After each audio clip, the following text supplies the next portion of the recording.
तो आज मैं जो आपको मूवी एक्सप्लेन करने वाला हूँ वो बहुत ही ज्यादा यूनिक है। मतलब इसे देखकर आप भी सोचेंगे कि एक बार तो ये मूवी जरूर देखनी चाहिए। हम सब हमेशा सोचते हैं कि हमारे पास किसी सुपर हीरो जैसी पावर्स हो, हम जहाँ चाहे उड़ के जा सके, लोगों की मदद करें और उन्हें किसी भी तरह के खतरे से बचाएं। लेकिन रियल लाइफ में ऐसा होता नहीं है। सबसे पहले तो हमारे पास ऐसी पावर्स नहीं है, और अगर आ भी गई तो हम उनका करेंगे क्या। आप लोग सोच रहे होंगे कि अगर हमारे पास ऐसी शक्तियाँ होंगी तो हम दूसरों की ना सही तो अपने लिए कुछ ना कुछ जरूर करेंगे। तो आज की हमारी मूवी इसी के बारे में है, जहां तीन दोस्तों को मिस्टीरियसली सुपर पावर्स मिल जाती हैं। इस मूवी में हमारे मेन कैरेक्टर का नाम एंड्रयू है, लेकिन जिन हालातों से उसे गुजरना पड़ रहा है वो शायद किसी अच्छे खासे नौजवान आदमी को भी डिप्रेशन में डाल देगा। एंड्रयू की मदर कैंसर जैसी भयानक बीमारी से जूझ रही है और उसके पास इतने पैसे भी नहीं है कि वो अपनी माँ का ठीक तरीके से इलाज करवा सके। इसीलिए वो हर दिन अपनी माँ को धीरे धीरे मरते हुए देखता है। एंड्रयू के फादर एक फायर फाइटर है और समय के साथ साथ उन्होंने शराब पीना शुरू कर दिया। शायद इसीलिए वो अपनी जिंदगी का सारा गुस्सा एंड्रयू को पीट कर उतारा करता था। एंड्रयू सोचता है कि ये सब तो मेरे साथ होता ही रहेगा, इसीलिए उसने अपने आप को बिजी रखने के लिए एक कैमरा खरीद लिया और उसने अपनी आसपास की लाइफ को रिकॉर्ड करना शुरू कर दिया। लेकिन वो जब अपने कैमरे के साथ स्कूल में जाता तो वहाँ भी बच्चे उसे परेशान करते हैं और उसे पीट कर उसी के कैमरे से उसकी पिटाई रिकॉर्ड करते हैं। स्कूल की कुछ लड़कियाँ उसे कैमरा बंद करने को कहती है क्योंकि वो उन्हें काफी अजीब लग रहा था। एंड्रयू का एक कजन था, इसका नाम मैट है। एक वही है जिसके साथ एंड्रयू अपना ज्यादातर समय अच्छे से बिताता है। मैट उसे कहता है कि आज रात हमारे स्कूल की एनुअल पार्टी है और तुम्हें भी उसमें चलना पड़ेगा। अब एंड्रयू लोगों से इतना इंटरेक्ट नहीं किया करता था, लेकिन सिर्फ रिकॉर्डिंग करने के लिए वो पार्टी में जाने के लिए तैयार था। पता नहीं क्यों पर उसे कैमरे के साथ एक अजीब सा लगाव हो गया था। उस रात वो पार्टी में जाते हैं। उसे लगा कि आज रात वो सब कुछ अच्छे से रिकॉर्ड करेगा, पर वहाँ पर खड़े एक आदमी को लगा कि एंड्रयू उसकी गर्लफ्रेंड को रिकॉर्ड कर रहा है, इसीलिए वो एंड्रयू को धमकी देकर वहाँ से भगा देता है। एंड्रयू बाहर जाकर रोने लगता है कि तभी स्टीव नाम का स्कूलमेट उसके पास आता है। उसके पास आते ही एंड्रयू रोना बंद कर देता है क्योंकि बाहर से वो हमेशा खुद को स्ट्रॉन्ग दिखाया करता था। स्टीव उसे कहता है कि जल्दी चलो, हमें एक कमाल की चीज मिली है और हम तुम्हारे कैमरे से उसे रिकॉर्ड कर लेंगे। वो दोनों जंगल के रास्ते होते हुए एक खाली मैदान में आते हैं। स्टीव के सारे दोस्त वहाँ से जा चुके थे, लेकिन यहाँ पर हम मैट को देखते हैं जो वहाँ उनका इंतजार कर रहा था। उस जगह पर एक अजीब सा होल था जो काफी गहरा था और जहाँ तक उन्हें पता था इससे पहले वहाँ पर कोई होल नहीं था, इसीलिए उन्हें किसी भी हालत में जानना था कि आखिर वहाँ पर है तो है क्या। बाहर से छोटा दिखने वाला ये गड्ढा अंदर से एक बड़ी गुफा था। अब उसके अंदर उन्हें कुछ क्रिस्टल मिलते हैं। अब ये क्या चीज थी उन्हें तो बिल्कुल भी आइडिया नहीं था। अब ऐसे में उसके पास जाना कोई समझदारी की बात तो है नहीं, लेकिन ये बात उन्हें कौन समझाने वाला था। उस क्रिस्टल को छूते ही वो लाल रंग में चमकने लगता है, जिसके बाद उन तीनों की नाक से खून निकलने लगता है। पर इसका मतलब ये नहीं कि वो सब मर गए थे।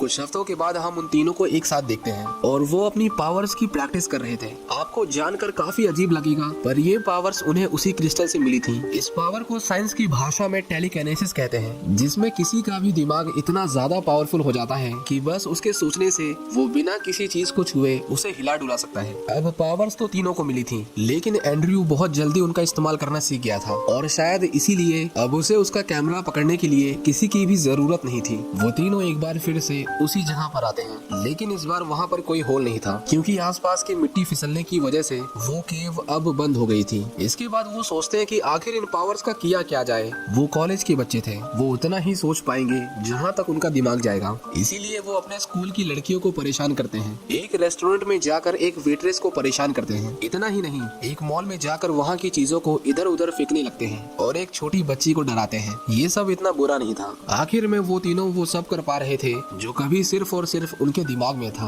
लेकिन यहाँ हद तो तब पार हो जाती है जब वो सड़क पर ड्राइव करते वक्त उनके पीछे हॉर्न मारने वाली कार को सड़क से नीचे फेंक देते हैं और वो बेचारा अपनी कार के साथ एक तालाब में गिर जाता है। लेकिन मौका रहते स्टीव उस आदमी की जान बचा लेता है। मैट एंड्रयू से कहता है कि हम दिन ब दिन ताकतवर होते जा रहे हैं और इसीलिए हमें कुछ रूल्स बनाने होंगे। रूल नंबर 1 कि हम किसी भी लिविंग चीज पर अपनी पावर्स का यूज नहीं करेंगे, और रूल नंबर 2 जब हमें गुस्सा आएगा तो हम अपने आप को संभालेंगे क्योंकि आज उसी की वजह से एक आदमी मरते मरते बचा है। एंड्रयू ने ये जानबूझकर नहीं किया था, वो तो बस उसे रोकना चाहता था, पर वो अपनी गलती मानता है। इसके बाद वो एक पुरानी फैक्ट्री के पीछे अपनी पावर्स की प्रैक्टिस करने लगे और कमाल की बात ये थी कि स्टीव ने उड़ना भी सीख लिया था। वो एंड्रयू और मैट को भी सिखाता है। शुरुआत में तो उन्हें परेशानी होती है, लेकिन आखिर में वो भी बैलेंस करके उड़ना सीख जाते हैं। बादलों तक अपनी बॉडी को उड़ाना अब उनके लिए कोई बड़ी बात नहीं थी। एक दिन वो आसमान में बास्केटबॉल खेल रहे थे, लेकिन तभी तभी अचानक से एक एरोप्लेन स्टीव को जोर की टक्कर मारता है, जिसके बाद वो सीधा नीचे गिरने लगता है। लेकिन ये उसकी खुशकिस्मती थी कि नीचे गिरने से पहले एंड्रयू ने उसे पकड़ लिया था। स्टीव खुद को जिंदा पाकर बहुत खुश था और वो पहली बार किसी उड़ते हुए प्लेन के सामने आया था। इस तरह का एक्सपीरियंस उसके लिए बहुत मजेदार था। कहीं उड़ के जाना उनके लिए बहुत आम बात हो गई थी, यहाँ तक कि वो अपने स्कूल से घर तक भी उड़ के जाते थे। स्टीव एंड्रयू से कहता है कि तुम टैलेंट शो में हिस्सा क्यों नहीं लेते, और अब तो हमारे पास टेलीकिनेसिस की पावर है जिसे हम उन्हें किसी मैजिक की तरह शो करेंगे। अगले दिन वो टैलेंट शो में हिस्सा लेते हैं। स्टीव के स्टेज पर आते ही सभी जोर जोर से तालियां बजाते हैं क्योंकि वो स्कूल में काफी फेमस था। लेकिन जैसे ही एंड्रयू की बारी आती है तो लोग उसका मजाक बनाने लगते हैं, लेकिन उनकी हंसी तभी तक थी जब तक वो अपनी पावर्स का इस्तेमाल नहीं करता है। एंड्रयू ऐसे ऐसे करतब दिखाता है कि वहाँ पर बैठी ऑडियंस को अपनी आंखों पर यकीन नहीं होता। सभी को लगा कि एंड्रयू अचानक से इतना स्मार्ट कैसे हो गया। इसके बाद तो मानो एंड्रयू रातों रात अपने स्कूल में फेमस हो गया था। सभी उससे बातें करना चाहते थे,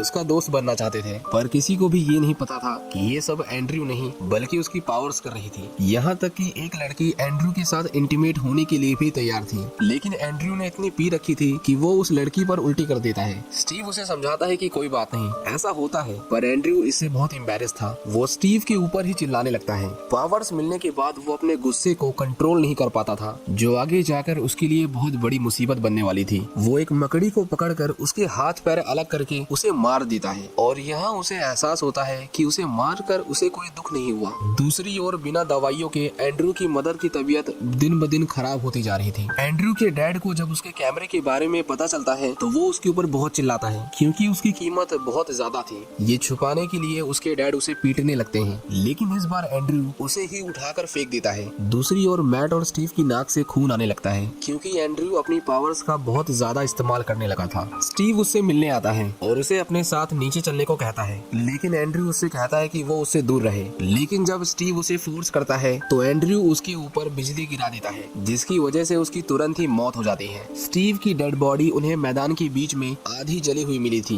लेकिन मैट को एंड्रयू के ऊपर शक था क्योंकि उस रात उनके शहर में कहीं पर भी बिजली गिरने की रिपोर्ट नहीं थी। एंड्रयू ग्रेवयार्ड में भी रिकॉर्डिंग कर रहा था। मैट उसे रिकॉर्डिंग बंद करने को कहता है, पर यहाँ एंड्रयू उसकी नहीं सुनता और वहाँ से बिना कुछ कहे चला जाता है। पर उसे फिर भी स्टीव की मौत से बुरा लग रहा था, इसीलिए वो सबके जाने के बाद स्टीव की कब्र पर जाकर उससे माफी मांगता है। इसके बाद वो अपने स्कूल जाता है, लेकिन यहाँ पर एक लड़का उसे फिर से परेशान करता है और एंड्रयू उससे बदला लेने के लिए उसके दांतों को जड़ समेत उसकी जबड़ों से निकाल देता है और उसकी रिकॉर्डिंग करके उसे टॉयलेट में फ्लश कर देता है। एंड्रयू खुद को एपेक्स प्रेडेटर समझने लगा था, यानी वो स्पीशीज जो किसी भी इकोसिस्टम में सबसे पावरफुल होती है और उन्हें अपने से कम ताकतवर को मारने में कोई दुख नहीं होता। जैसे कि एक शेर जब वो किसी जानवर का शिकार करता है तो उसे मारने पर उसे कोई सैड फीलिंग नहीं आती, ये बस उसके नेचर का एक हिस्सा है। इसके बाद मैट एंड्रयू के पास आता है क्योंकि उसने एक बार फिर से किसी को नुकसान पहुंचाया था और उन्होंने मिलकर जो रूल्स बनाए थे एंड्रयू उनमें से किसी का भी पालन नहीं कर रहा था। लेकिन यहाँ एंड्रयू को बहुत गुस्सा आता है क्योंकि वो अपनी मदर के लिए दवाइयाँ लेने जा रहा था और उसे लगा कि मैट उसे समझाकर उसका टाइम वेस्ट कर रहा है। इसके बाद जब एंड्रयू दवाइयाँ लेने जाता है तो मेडिकल स्टोर वाले उसे कहते हैं कि तुम्हारे डैड ने पिछली बार के भी पैसे नहीं दिए और ऐसे में हम तुम्हें और उधार नहीं दे सकते। एंड्रयू के पास अब कोई चारा नहीं था सिवाय चोरी करने के, इसीलिए वो अपने डैड का फायर फाइटर सूट पहनकर कुछ लोगों को लूटने जाता है। लेकिन चेहरा ढकने के बावजूद वो लोग एंड्रयू को पहचान लेते हैं और इसीलिए एंड्रयू उन्हें बुरी तरह मारता है और उनके पैसे लूट लेता है। पर सिर्फ उतने पैसे काफी नहीं थे और इसीलिए वो एक ग्रोसरी स्टोर में जाता है और वहाँ एक बड़ी चोरी करता है। दुकान का मालिक उसके ऊपर शूट करता है, पर जल्दबाजी में एंड्रयू उस बुलेट को पेट्रोल पंप की तरफ मोड़ देता है, जिससे वहाँ पर बहुत बड़ा धमाका होता है और एंड्रयू की बॉडी में आग लग जाती है। उसे तुरंत ही हॉस्पिटल में एडमिट किया जाता है और जब उसके डैड उससे मिलने आते हैं तो वो उसे कहते हैं कि उसकी माँ अब इस दुनिया में नहीं रही। लेकिन यहाँ पर भी वो इन सब का दोष एंड्रयू को देता है। वो कहता है कि मुझे पता है कि तुम सब सुन रहे हो, इसीलिए इन सब के लिए मुझसे अभी माफी मांगो।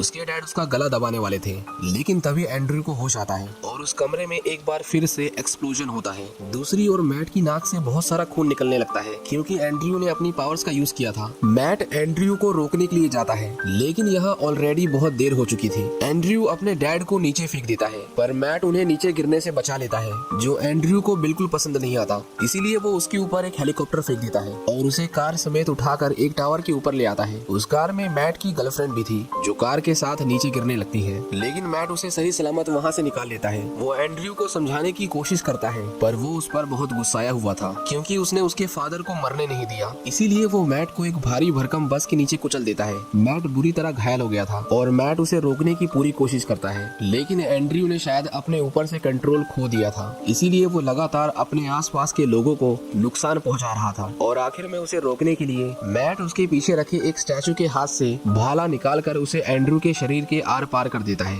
और यहाँ एंड्रयू की मौके पर ही मौत हो जाती है। पुलिस मैट को अरेस्ट करने आती है लेकिन वो वहाँ से भाग जाता है। इसके कई हफ्तों के बाद हम मैट को तिब्बत की पहाड़ियों में देखते हैं। यहाँ वो अपने साथ एंड्रयू का कैमरा लेकर आया था और वो रिकॉर्डिंग स्टार्ट करके एंड्रयू से माफी मांगता है क्योंकि उसका उसे मारने का कोई इरादा नहीं था, लेकिन मजबूरी में उसे ऐसा करना पड़ा। एंड्रयू को तिब्बत में जाना था क्योंकि वहाँ बहुत शांति होती है, इसीलिए मैट उसके कैमरे को वहीं रिकॉर्डिंग करने के लिए छोड़ देता है और जब उसकी बैटरी खत्म हो जाएगी तो वो कैमरा भी उसी पहाड़ियों में हमेशा के लिए गायब हो जाएगा। और इसी के साथ ये मूवी यहीं पर खत्म हो जाती है। उम्मीद करते हैं कि आपको ये कहानी पसंद आई होगी। ऐसी ही एक और कहानी है फ्रैंकेनस्टाइन की, जिसे आप राइट वाली वीडियो पर क्लिक करके देख सकते हैं और मैं मिलूंगा आपको ऐसी ही किसी अनोखी मूवी एक्सप्लेनेशन में।